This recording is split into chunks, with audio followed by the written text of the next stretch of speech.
கைது செய்யப்படும் அனைத்து மீனவர்களையும் படகுகளையும் உடனடியாக விடுவிக்க வேண்டும், அதற்கான நடவடிக்கை எடுக்கப்பட வேண்டும் என்ற கோரிக்கையோடு வெளியுறவுத்துறை அமைச்சருக்கு முதலமைச்சர் மு க ஸ்டாலின் கடிதம் எழுதியுள்ளார். கூடுதல் விவரங்களை நம்முடைய செய்தியாளர் அபினேஷிடம் கேட்கலாம்.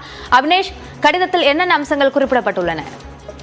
அபிநயா, இலங்கை கடற்படையினரால் கைது செய்யப்படும் மீனவர்கள் மீது அதிக அளவில் அபராதம் விதிப்பதை தடுத்திடவும், மீனவர்களுக்கு தேவையான சட்ட உதவிகளை வழங்கிடவும், கைது செய்யப்பட்டுள்ள அனைத்து மீனவர்களையும் அவர்களது மீன்பிடி படகுகளையும் விரைவில் விடுவித்திடவும் உரிய நடவடிக்கை எடுக்க வலியுறுத்தி மத்திய வெளியுறவுத்துறை அமைச்சர் ஜெய்சங்கருக்கு முதலமைச்சர் மு க ஸ்டாலின் கடிதம் எழுதியிருக்கிறார்.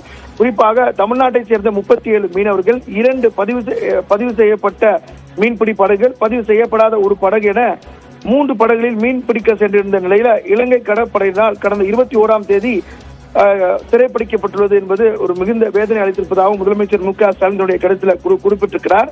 எனவே இந்த அடிப்படையில் கைது செய்யப்படும் மீனவர்களிடம் அதிக அளவில் அபராதம் விதிப்பதை தடுத்திட இலங்கை அரசை வலியுறுத்த வேண்டும் என்று மத்திய வெளியுறவுத்துறை அமைச்சருக்கு கேட்டுக்கொள்வதாகவும் முதலமைச்சர் குறிப்பிட்டிருக்கக்கூடிய நிலையில கைது செய்யப்பட்டுள்ள மீனவர்களுக்கு தேவையான சட்ட உதவிகளை வழங்கிடவும், சிறைப்பிடிக்கப்பட்டுள்ள அனைத்து மீனவர்களையும் அவர்களது மீன்பிடி படகுகளையும் விரைவில் விடுவித்திட நடவடிக்கை. முதலமைச்சருடைய இந்த கடிதத்தில் இருக்கக்கூடிய முக்கிய அம்சங்கள் குறித்த விரிவான விவரங்களுக்கு நன்றி அபினேஷ்.